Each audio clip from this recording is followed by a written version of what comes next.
Hello everyone and welcome back to the UK National Championship 2016 in Derby. I'm here with Luke Withington. Luke, thank you for being here. Thanks very much for having me. Awesome. We're about to go into the top 64. We had enough players to actually qualify for the higher cut because normally we go to top 32. Our next round feature is going to be Michael Cleaver versus Thomas Rose. Now, I've known Thomas for quite a long time. He's also played in Bristol, actually, which was where my original hometown is. Oh, well, there you go. And he's actually doing really well with a Monarch XC deck here. Yeah, I recognise Thomas Rose. I see him almost at every single event I go to. Yeah, he's definitely one of the travellers. I think he actually earned Ordeal of the Traveller on the YCS circuit very recently. He was top 32 YCS Paris with Mermels. Nice. That's a couple of years back now. It feels like only yesterday. It does, well, it all kind of blends together after a while. But he's been around for a long time and he's been seeing good success. Very, very strong player. I do rate this guy. So there is something, I say strange in quotes, about Thomas's deck. A lot of people have started to forego the blue layer in the Monarch deck, but he's actually using the full package of the 2 emergency teleports and a blue layer in his deck. Okay, that'll be interesting to see. Not many people are doing that anymore. No, it took it out partially because it's the E-Tallies become dead if your blue layer gets negated, and you never want the blue layer in your hand. Yeah. Like if the blue layer's in your hand, it's just the worst thing that can happen. It's just more cards that you don't really want in your hand. I think almost all of the decks that we're seeing in the meta right now are playing cards that they don't really want to see in their hands sometimes. Yeah, that's absolutely true, and it's kind of weird to build your deck in a way where you're going to have lots of cards that you actually don't want. Yeah. Or in which case you build a deck around a deck where you don't want any of the cards in your deck. The Beatrice Turbo that we saw earlier. yeah, I don't want to see any of my cards. Guys, I'm just going to draw 5 cards and hope for the best. Yeah. Let's talk a little bit about Michael Cleaver's Pendulum deck. Is there anything in here that's a little bit different? Yeah, so he's playing the full Solemn package here with 2 Ariadnes in the main deck. He's also got 2 painful decisions and 1 unexpected die in his main deck as well.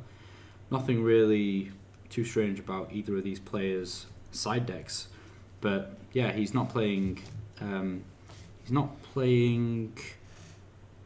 too many of the Odd Eyes monsters. Oh no, he does. He has both the Unicorn and the Light Phoenix. He's also playing Odd Eyes Fusion for a Vortex Dragon. Yeah, and an Ignite Reload. Anyway, let's stop talking about this and actually watch the game. Okay, so the players will just be notified now that they're ready to start. We can get underway with the first round of the top 64. Remember, this is now single elimination. One of these players is going home.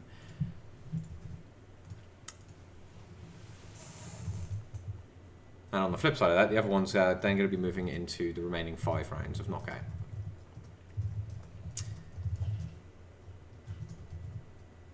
Okay, so we're just going to get our snapshots of the players' hands. I think I see from Thomas Rose's hand... definitely returning the Monarchs, Red Layer and Kuraz. And one Domain, is that?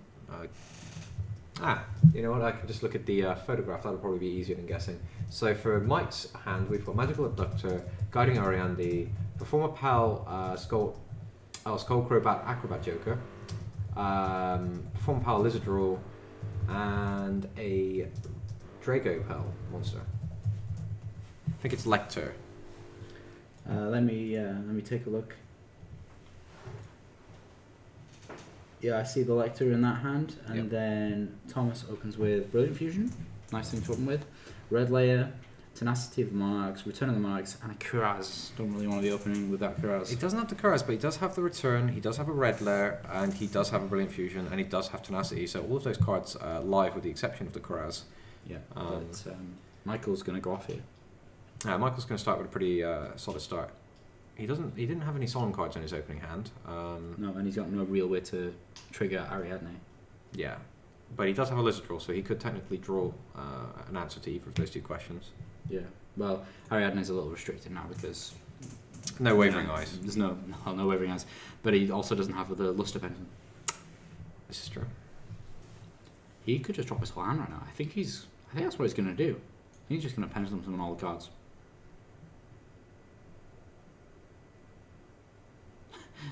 There's 1, 2, 3. Yeah. He keeps the Magical Abductor. 4. Okay, there it is. Third one, here's a straight flush. Wow. He's going to get the Ariande destroyed by the Pendulum Sorcerer and the no longer useful Monkey Board and get 2 searches. Yeah. So he's probably going to get Guitartle and Lizard Draw. He's already got the Lizard Draw in play there. Yeah, well, he can... So there's a guaranteed Solemn card coming out of this as well. Yeah. Yeah, probably not Guitartle and Lizard Draw. He's going to do a small scale. I was just thinking of the maximum way that he could get decent draws here. So I guess the Phoenix, which is the small scale of the 2 Odd Eyes monsters that people have been using recently. The Unicorn and the Phoenix, right? Yeah. So Thomas is taking a quick chance to read his opponent's cards, and then we're going to see 2 strikes and a warning. Strike's probably going to be the chosen card by Thomas. Yep. So he went with Solemn Strike. Yep, Tom gave him Solemn Strike. So Thomas is asking, what did you add from that? What did you add from that? He's just going to flip his hand over. That's just so crazy. Magical Abductor is a card we've not seen on the stream. Yeah, so I can actually... I remember its Pendulum effect, but I can't remember what it does as a monster. Yeah, it gains spell counters whenever you activate spells, which then lets you remove counters to search. Three counters allows you to add a Pendulum monster from your deck to your hand. On the field, it's still got the same spell counter effect. It gives 100 attack for each spell counter, and you can remove 3 spell counters to add a level 1 spellcaster type monster from your deck. That's really interesting. Is he playing any effect veilers or anything like this? No effect veilers. Don't think he's playing any targets actually, but I don't think he's not going to be using it for that effect. It's for the Pendulum effect and for the ability that it is a pendulum monster, so that you can use it with Dinoster and Ignister and Magister. Sure. Okay. So we're going to see Magister. So he activates Magister's effect. That will finish resolving later on in the end phase. So now it's just about making a nice board here. Yeah, he's already got the backup, but Thomas does know all of not all of those cards. He's got a Maxi as well. He's drawn the Maxi. Not that that's too useful against Exceed Monarchs, but still, it's something. Some kind of disruption for his opponent. Yeah, I'm saying later on we're definitely seeing this Perform Pulp deck that a lot of people writ off and said they just don't think the Pendulum deck is strong enough. But yeah, here we are. The last couple of rounds we've been seeing it popping up and doing really, really well.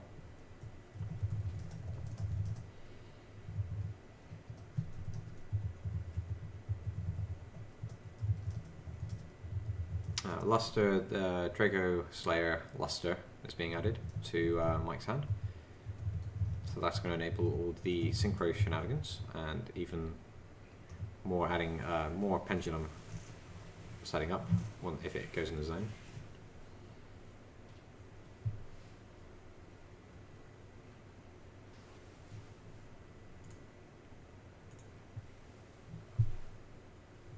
And Mike finally passes the turn, so let's see how Thomas tries to get out of this situation. I think he just drew a second Brilliant Fusion. He's going to start with Tenacity of the Monarchs, revealing Kuraz. And Mike's going to just let that go. Well, there's nothing he can do. But Magical Abductor is going to get stronger every time a spell card is activated. Yeah, so I don't think there's any limit to the number of counters that it can get. There's no limit, so it's just going to keep going up and up. So it's actually on 2,000 attack right now. 2,100 and 2 more cards to Thomas Rose. I see a ghost. Is that a Ghost Ogre and Snowrabbit? That is a Ghost Ogre and Snowrabbit. Oh, he's just playing the one. Well, that's for teleport, of course. Yeah, it's an additional synchro target. Not sure. Did he really want to draw that here? It would have been great to have it when he had his opponent start Monkey Board. Yeah, it's a bit late. They've got a bigger dice. Yes, they're going to need that for the ridiculous number of spell counters. That's currently on 4, right? Not 12. Yeah, it's 4. I can see how that looks like 12. Yeah, it's because of the way the lighting is on the feature match area. It's flooded with light. It kind of looks like the 12's facing up, doesn't it? Yeah, and we've got a special summon Red Lair. See, here's the problem. If he tries to tribute summon the Kuraz to get rid of the Prime Monarch he added to his hand and The Kuraz, Storm Strike will most likely be chained there. Okay, he's going to go Brilliant Fusion. Tom, very aware of what Mike's able to, and we're going to see Max C being chained. I think Thomas just ends up having to play into this, right? Yeah, I think he has Because to. the Pendulum deck is so far ahead at this point since it's got its setup. So he sends Gemini Garnet and Idea. That's actually a really good combo. I don't think anyone else has been doing that. No, that might just be me. because he gets the Pantheism back. Can he still summon from the extra deck if he adds the card back? Is it only the normal summon effect that stops him using the extra deck? Yeah, it's just a normal summon effect. Okay. It gets back to Pantheism. Yep. And now solves the Prime Monarch question. Yeah, certainly. I've lost track of what numbers on Magic Club Doctor. Let's just assume it's irrelevant unless it still has counters on it at the end of Thomas' turn. Yeah. Let's hope it gets destroyed somehow. Just like we don't have to deal with that. I'm pretty sure that's is it 6 or 8? It's a 6, I think, because the little dot on the dice.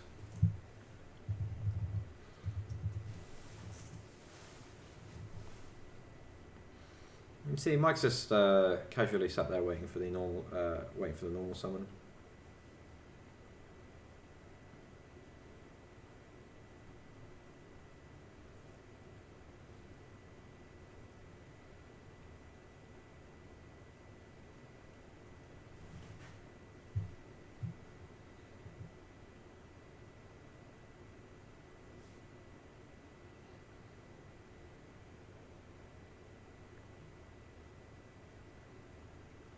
This is a complicated situation because I think Tom's aware that he can get out of this situation. He normal summons the Ghost Ogre and Snow Rabbit. He's just got to make sure he's very careful of how he handles this.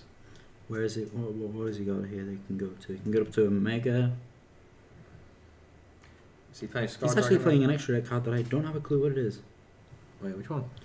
Number 21, Frozen Lady Justice. Oh, number 21, Frozen Lady Justice. Yeah, that came out a little while ago, I think, in a special edition. You can look that up. I think she can attack directly. No, I'm thinking of Lancelot. Yeah, well, we'll just look that one up, but What else can he get? this is actually really clever the way Tom's actually done this, because he's shown his opponent the potential for a Synchro Summon, and now he's going for the normal summon Crash. So if the Solemn Strike is played, Thomas can then just commit to Synchro Summon unhindered. Bearing in mind though, he's still under Max C. So Frozen Lady Justice is 2 level 6 monsters. You can also exceed summon it by detaching 1 Exceed material from a rank 5 Exceed monster you control. Okay. It gains 1,000 attack for each Exceed material attached to it, and once per turn you can detach an Exceed material to destroy all defense position monsters your opponent controls. It's just 500 by 500, so it's got to have a decent amount of materials. Yeah, we've got a Cypher and Omega coming out from Thomas.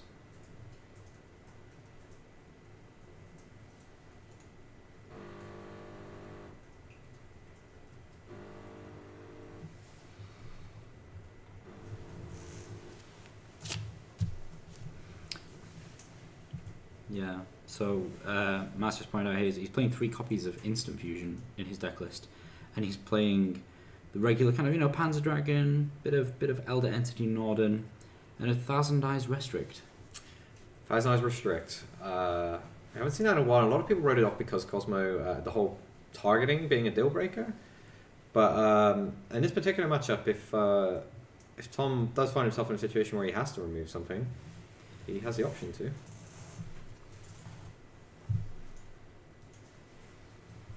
And Tom's actually maintained quite a few cards, actually. Yeah, he seems to be grinding through this turn. I feel like his turn's lasted an eternity. Yeah. Okay. Yep. Oh, okay. So that's actually quite clever. He activates the Prime Monarch, banishes the Monarch returns. Return of the Monarchs. Then uses Cypher and Omega to put the spell card back into his graveyard, so he can use it again as a cost later on. Yeah. Also, Cypher and Omega, you can keep reusing Pantheism. Yeah. I don't think any of those cards on Tom's side of the field were defensive, though. In fact, no, we know for a fact they're not, because the only trap cards he's playing is 3 Prime Monarchs.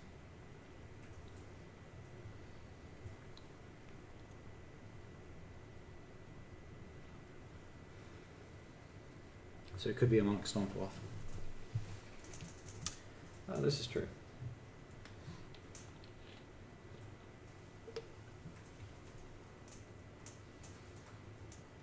Terraforming being used for Sky Iris.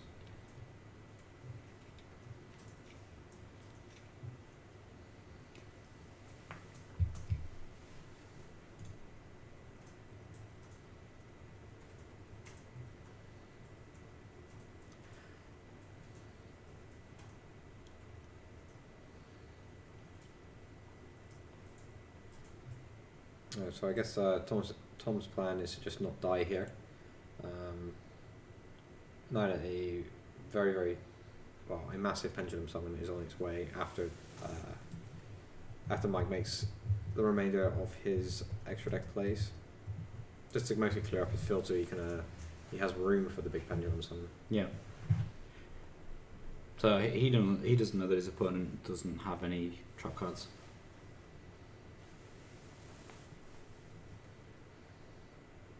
Yeah, that doesn't seem to have stopped Mike yet. I'm pretty sure he's gonna, because pretty much what seems to be standard is the Monarch list aren't really playing any of the trap cards. Yeah.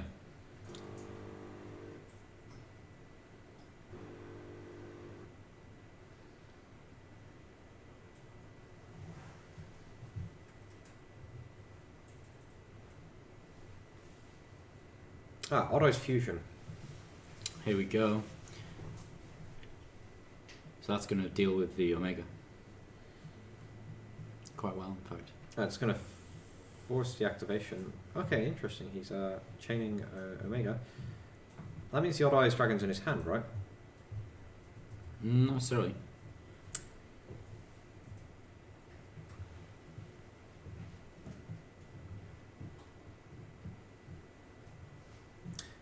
Yeah, an Odd Eyes card and yeah. Okay, so he was going for the Omega because he had the opportunity to try and maybe take away the fusion target. Vortex Dragon.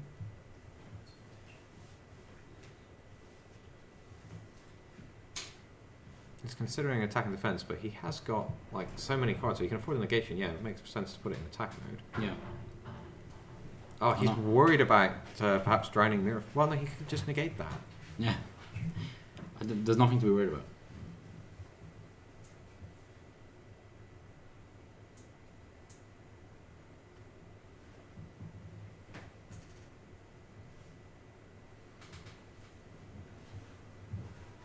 And then we're going to see a Pendulum Summon for Guiding Ariande and Pendulum Sorcerer. Yeah. So let's see if he decides to use Pendulum Sorcerer's effect to bolster his trap lineup. Vortex Dragon. When it's summoned, you can return a card to your opponent's hand. Can you only do that under a certain situation? Yeah, Did it's you an choose... attack position monster. Okay. There we go. I was wondering what the restriction was.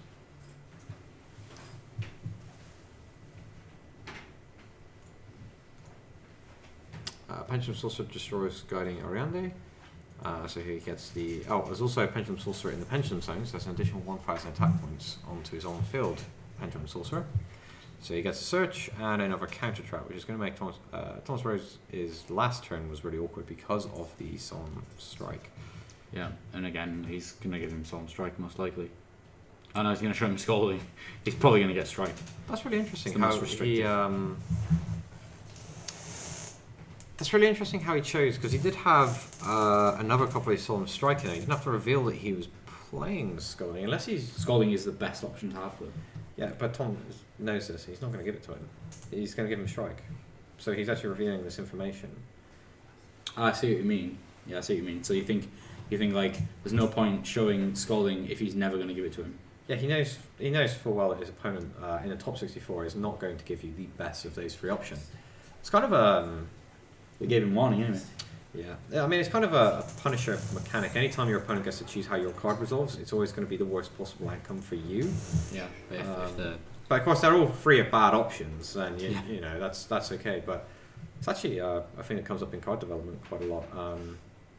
Whenever you want to create these effects where your opponent has some sort of influence over the decision, but the problem is it suddenly goes from cards being very, very good to being very, very poor. Yeah. Because you know your opponent is going to read your cards. Like sometimes print an effect on a card. It's like I expect my opponent to just walk into this on-field text and not even realize what my card does. It's like no, people read, or at least they should if they're not.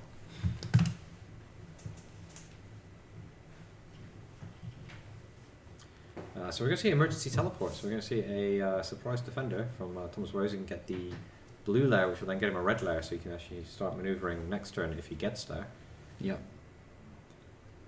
So that Ignista, but Ignista doesn't target the card, so he could still shuffle back the blue layer. This is true.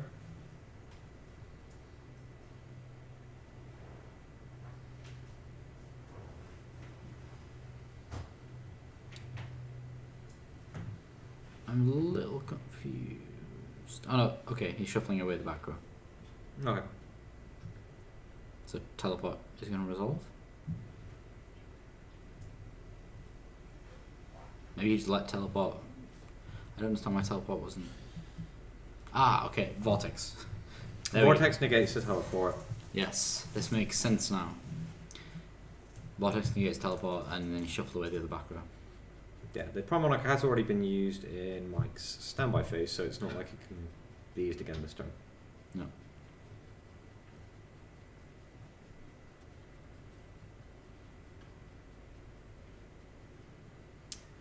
And this draw going to be adding another card. Actually, Tom played a 60-card pendulum deck for a regional in Southampton, I think it was, and he was actually playing 3 upstart goblins for consistency, so he says. You might be using my logic. And he was playing the pendulum monster, I think it's Dorado, I forget her name, is when summoned you put a Earth, Wind, Water and Fire monster on top of your deck, and he's using it to stack the Lizard Draw. He's using it to set up like the Good Turtle and Lizard Draw, Max C and stuff like this. He actually made it all the way to the top 8 with this deck, and he actually just put it together in the morning and goes, sure, of course he was playing lots of Decline monsters as well. Yeah. The Purple Mages. Yeah, I mean back then you could play that many cards because all of them kind of found the other ones. Tom Rose here really doesn't seem too happy. He's going to go into Titanic Galaxy as well. That's just insult to injury at this point. Oh, it's just blanking more of his possible options, but he is getting Cyphering Omega back. And he knows that there is a warning face down as well. Yeah. I just don't think there's a lot that can happen here.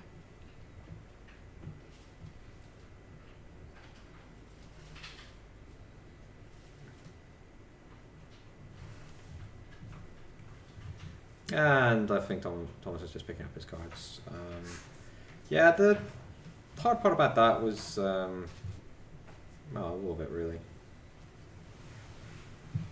Oh, we're also getting a notice. Actually, Thomas Rose has won every traditional tournament that's been run by our event organisation company in the UK. He actually, you talk to him and he turns up to these tournaments, and when you offer traditional, he always brings a deck along, and he's always playing something like Shadow, but he really understands the way that all the FTKs work, and he's got his side deck all kitted out against this, and he's apparently very, very good at traditional. Oh, well, now that we have this information, I should mention that I was at the LLDS Stage 2, and I saw Thomas running around asking people for cards that were forbidden, and he actually, I just happened to have my binder that had my forbidden collection with me, and he took almost a full page worth of cards to win the tournament.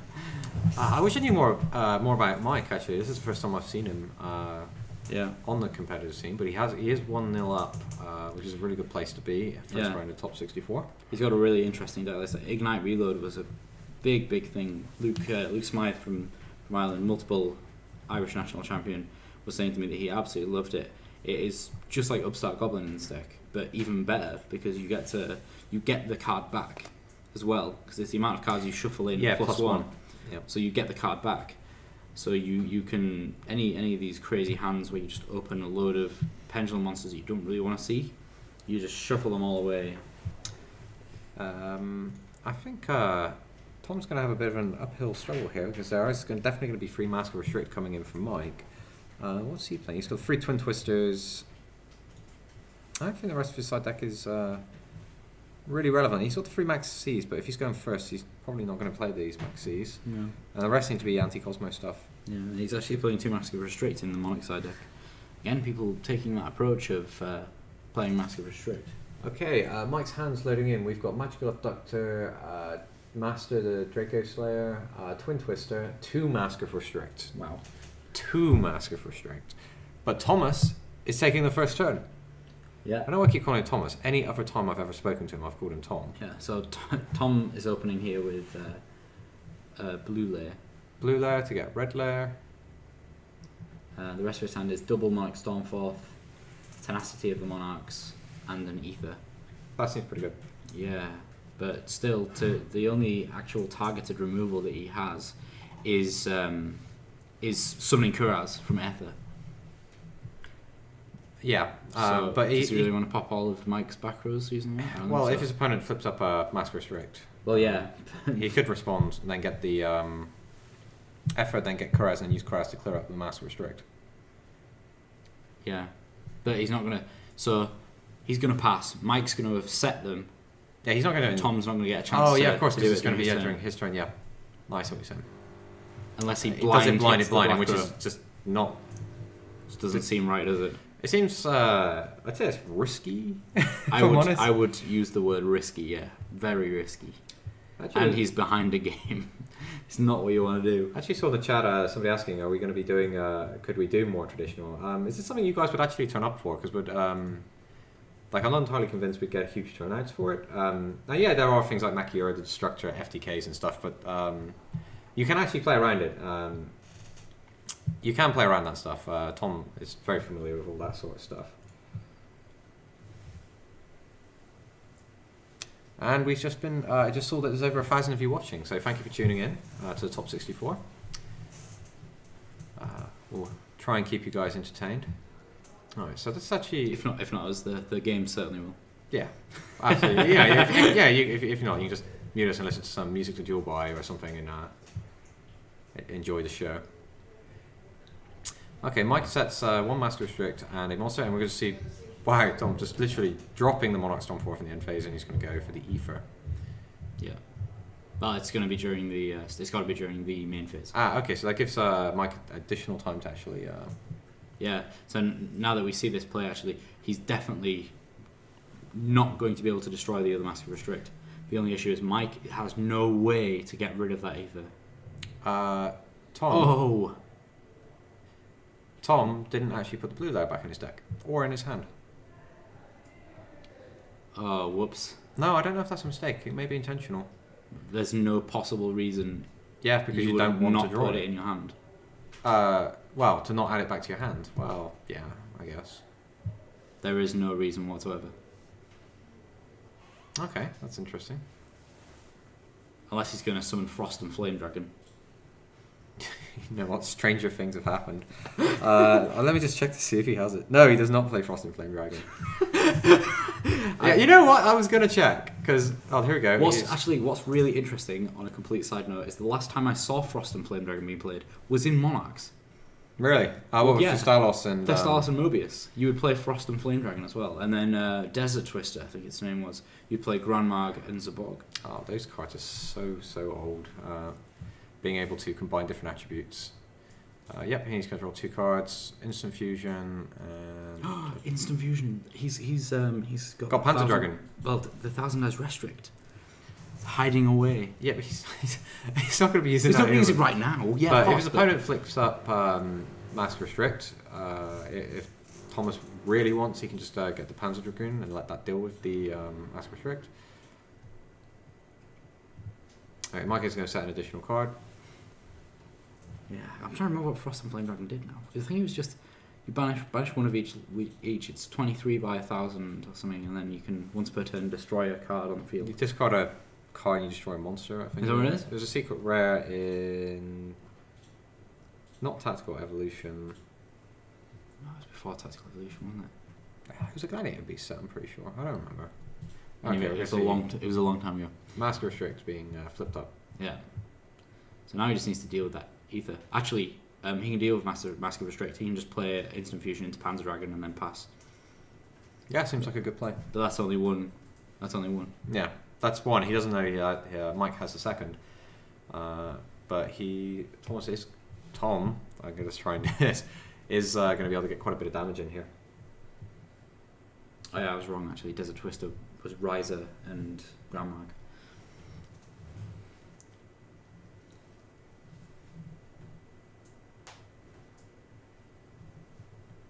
I've been told it was. You are right. It was Tactical Evolution. Oh, what's Tactical Evolution? Yeah, well wow. There's a lot of that information just sits up there. Yeah. How do we remember all these cards from back then? Well, it probably explains why I don't remember anything else, like any of the German when I was living in Germany, or the important things that you're supposed to remember on a day-to-day basis. But if it comes to really obscure cards, sometimes I'll just remember things and go, that can't possibly be right. Why would I know this? Yeah. Yeah, like why? Yeah. I just don't understand why my brain suddenly decided that we had to talk about Frost and Flame Dragon, but we did. There's always time for Frost and Flame Dragon. Oh, there we go. See, he's making the play. He thinks this is the most correct play, and in fact it is as far as he's concerned. But that other card is Mask of Restrict. And you know what? I bet Mike's going to just he's not even going to flip it up. He's not even going to flip it up until his opponent's next turn. Tom's going to think, oh, well, I'm in a good position. I've got a 2/8 guy.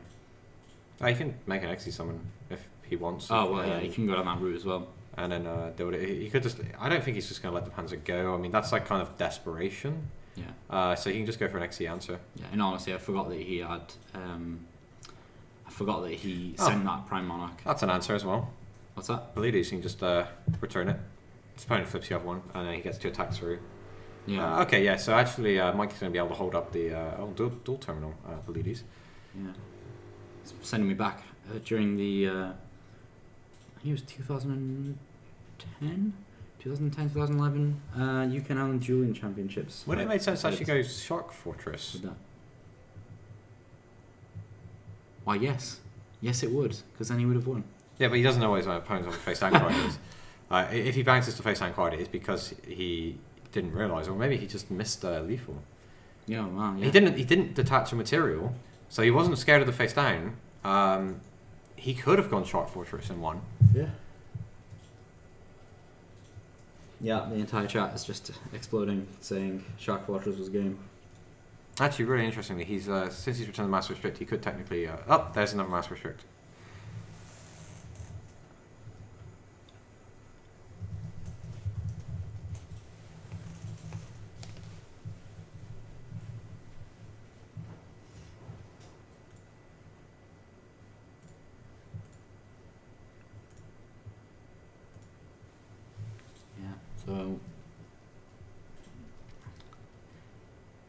So Tom didn't really get to deal much with this Mask of Restrict. Oh, he could still... he could actually interact in his opponent's turn, because he can return the Mask Restrict and use Ether, if he has one. Mm-hmm. But there's a good chance that Mike is now going to set up a really, really big field. There's Twin Twister. So Abductor, he discards the spare Mask Restrict. Yeah, I think he's gonna... Oh, he's activating Stormforth. That's actually rough. That's really rough. I think he's trying to get Abductor all the way up to 3 counters. So that's 2 counters. Quick old Upstart Goblin. Oh, wait, Thomas wouldn't have activated the Stormforth because he would have put counter on the Abductor. Oh, maybe he's done it and he didn't realise. Did look like he did it, didn't it? It kind of looked like the way he flipped it up, but then again, I don't know if he's just revealing the card as he put it in the graveyard. And there's counter number 3. If you're Thomas at this point, you look at your... Oh, wait, hold on a second. You look at your opponent's hand. They have no cards. You could just bounce the Abductor to stop the opponent actually searching. He's just checking to see if that's actually a... viable play. Yep, he bounces the Abductor. And his opponent picks up his cards. Well, so Tom actually missing lethal. And I think that was a good play. Yeah, it wasn't a bad play. It was just I mean, the Shark is kind of going all in at that point, and if your opponent is running something to stop that, for example, he is running Solemn Strikes and stuff, but he could have just used that against the Pleiades if he had it. Yeah. I think it's one of those situations.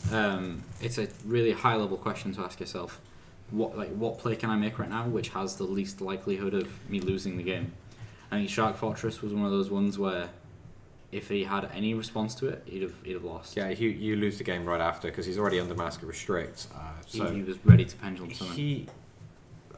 Tom was aware that he could actually, if his opponent does resolve pendulum summon, he can still play next turn until, of course, the second Mask of Restrict got flipped up. And it was revealed to him he actually could have won that turn, but committing to the Shark Fortress could have been very foolish, and he decided to go for the safer play. Yeah.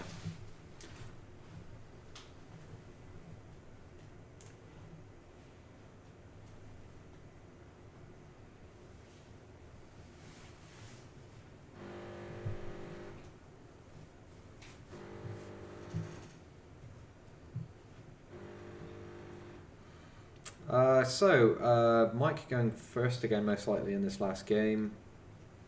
So he's got a chance to set up the Mask of Restrict. Yeah, I can't think of anything else really in the side deck. He's going to rotate. No, I don't think there's no big like neither of them are playing Effect Veil, which means there's no kind of effect on what they side deck based on who's going first. It's more matchup generic stuff they've got as opposed to. Actually, Tom might go in with the Maxis because he's going second. Yeah, that's probably a good idea. Yeah, that's probably the only one, and I think Michael would never take out Mask of Restrict even if he was going second, because if you manage to get it down, then you pretty much win if it sticks for more than about 2 or 3 turns.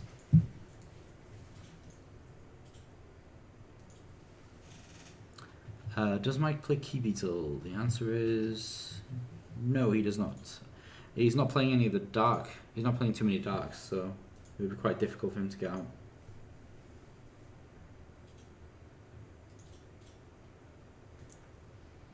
Nice bit of sportsmanship there. Okay, let's see. Mike's choosing to go first, as you'd expect. Yeah, it would be really weird for him not to, especially when he's playing Mask of Restrict. And he wants to stop his opponent. That's not. Oh, is it? Yeah, he's playing the Odd Eyes build. Yeah, so he opens one of each Draco Lord / Draco Slayer. He's got Lector, Vector, and Master. Okay. Whereas Lector, Vector, Master. Lector, Vector, Master, also a Solemn Warning, Ultimate Rare, and a Sky Iris. And Tom's got Rageki, the Prime Monarch, Emergency Teleport, Idea, the Heavenly Squire, and I can't make out the last one. I think it's Pantheism of the Monarchs. It looks like. Do you know what it really looks like? It looks like My Body is a Shield. No, it's not. It's not. We know that for a fact. That's really strange. But yeah, it's. I think it's. Yeah, it's Pantheism of the Monarchs. Yeah. Okay. Yeah. Right. So, I think Mike's doing what is expected of him here. He's using Sky Iris to finish off his scale. He's going to complete his scales up, and then he's going to be able to just pendulum 4 monsters.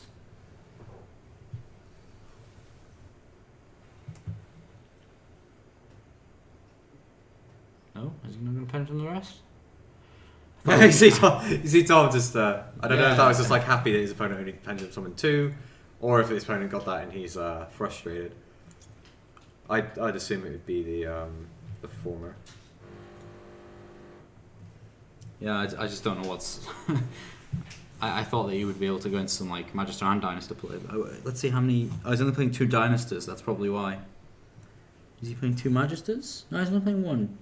Okay, Tom's. He's got Mike's got quite a lot of varying options in his extra deck, whereas a lot of these Pendulum decks have been playing multiple 3 Dynasters and 2 Magisters recently. Yeah, Dynaster being incredibly powerful. Allowing to string together really ridiculous combos. Yeah. Right, so That's Tom Rose, that's Tenacity. another Tenacity, yeah. So he starts Pantheism Prime Monarch.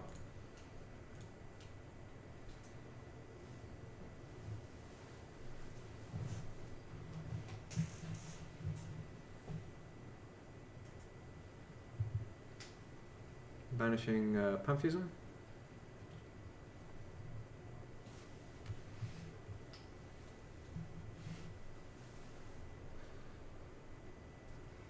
Free Return of the Monarchs. I feel like he's in for a really strong play here. Yeah, you can see he seemed visibly happy at his opponent's start. I think that's that would be your number one fear, is that your Pendulum opponent does exactly what happened in game 1 when Mike just goes. And that's not usual. Showing someone 3 Return of the Monarchs on your first turn, that's not usual unless you got some stuff to do. Yeah, he's not worried. He's not worried about Master Restrict here at all, is he?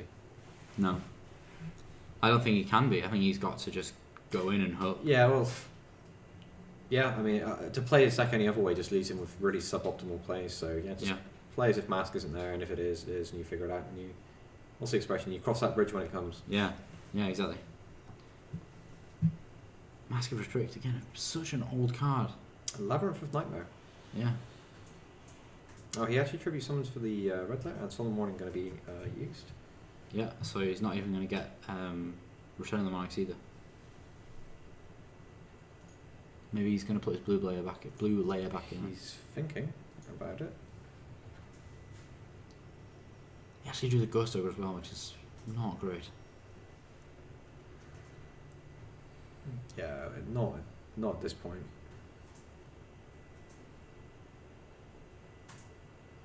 He does take back the blue layer. Yeah, so it's going. When the red layer's destroyed, you can. Yeah. So, but he's already had his normal summon. Yeah, he's just. I think he's hovering the Regeki to decide whether or not he. He decides not to. His opponent draws Effect Veiler. That'd have been more useful last time.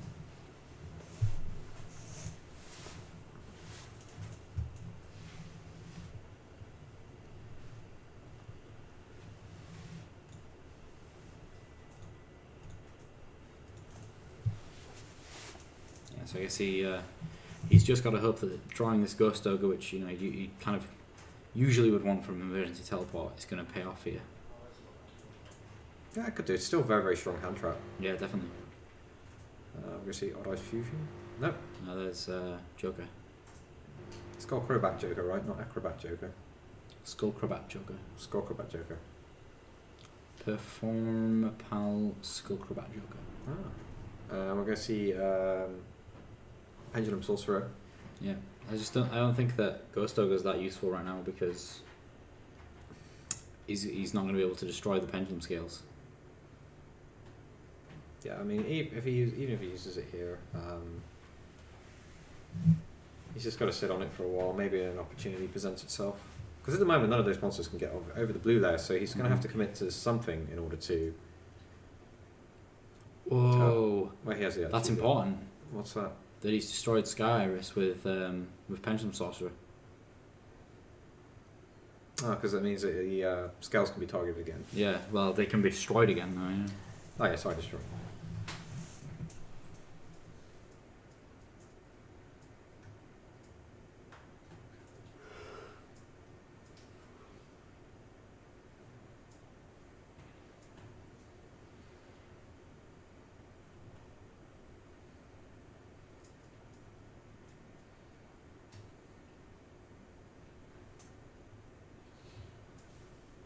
Okay, so we see him. He must be saving that Ghost Ogre.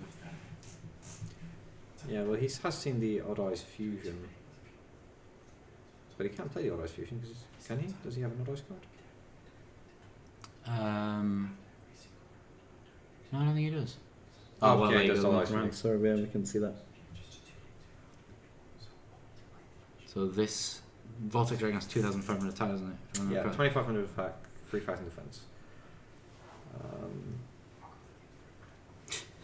That was weird seeing monsters spin. Oh, he does. Oh, he can't actually use the Prime Monarch in his graveyard. Nope. He's gonna quickly reread his own Odd Eyes Unicorn.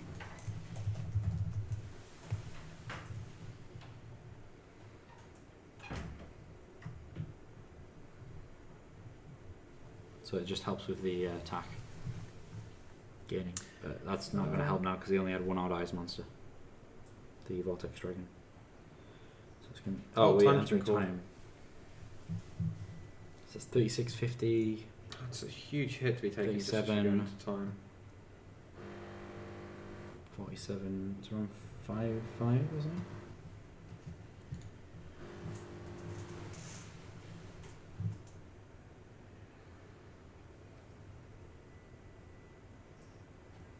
This is a really rough spot for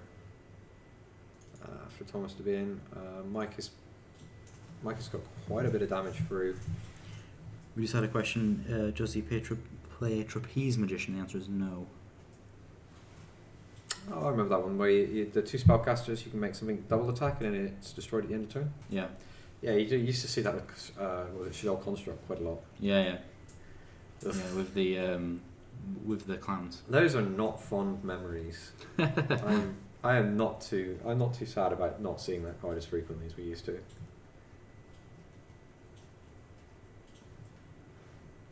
Alright, Castell, going to be shuffling a Return of the Monarch. Yeah, so the thing is, Vortex Dragon can negate Regeki. Yeah, but I think Tom has quite a few ways to bait it. He's got multiple lines of play depending on how the negation plays out. Yeah. The question, I'm not sure if those plays. Oh, Maxi now. Wow. That could have been a little earlier. By little, just literally last turn would have been nice. Yeah, just one card short. I see what you did there. So there's a question about Edia.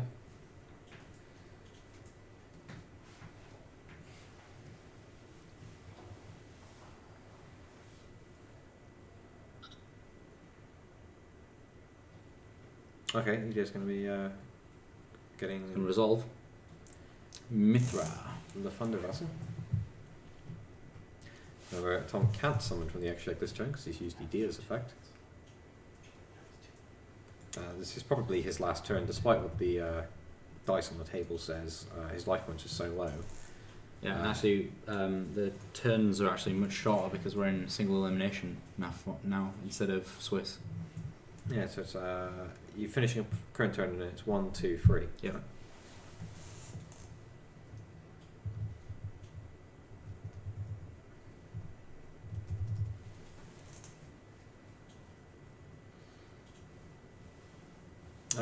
Yeah, Tom was trying to bait the Vortex Dragon, but he had no tribute monster in his hand.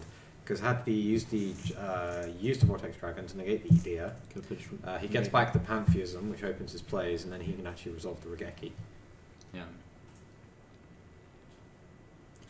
Yeah, I'm pretty confident this is over here. Yeah.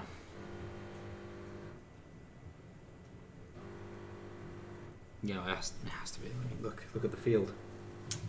Yeah, that's going to be game to Mike. Mike will most likely be going through to the top 32. I'd be very surprised if he wasn't. Yeah, I mean, if you just look at the board, you can see he's got so much stuff now.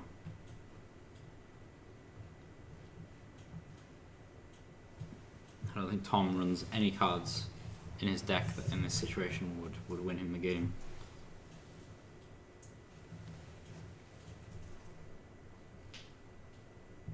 Yeah, there is actually one way he can win the game. His opponent just chooses to not do anything and concedes. Yeah. I think the odds are quite unlikely of this happening. Yeah.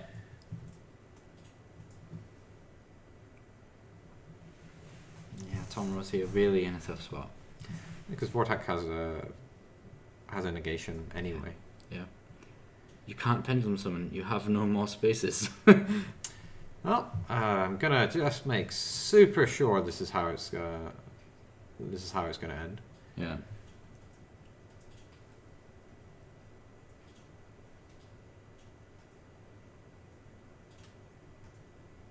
There goes that Max C that he could have done with last turn. Any turn except for the turn he drew it, actually. Mm-hmm. Do you think we'll see the Battle Fader? No. I don't think we're going to see the Battle Fader. Looking at deck list,